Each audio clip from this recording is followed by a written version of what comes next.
এবার আমাদের দুর্গাপুজো হচ্ছে না। আবার ধরাও। এরা বাচ্চারা সব পটকা নিয়ে ব্যস্ত, পটকা ফাটাচ্ছে,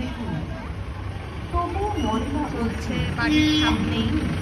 কারণ এবার আমাদের পুজোটা হচ্ছে না, আমাদের মন্দিরেই তো পুজো হতো। এই যে আমাদের মন্দিরটা ফাঁকা,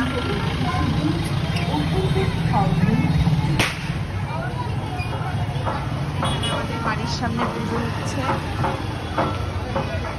ডেঙ্গু ম্যালেরিয়া থেকে বাঁচতে অবশ্যই প্রচুর লোক সব ঠাকুর দেখতে আসছে। বাড়ির আশেপাশে জল জমতে দেবেন না। ইমা কেন এরকম হলো? পণ দেওয়া এবং নেওয়া আইনত দণ্ডনীয় অপরাধ। দূরেই ধরে রাখ। পুলিশ প্রশাসনকে পূর্ণ সহযোগিতা করুন। আমরা ধন্যবাদ জানাই স্থানীয় পুলিশ প্রশাসন।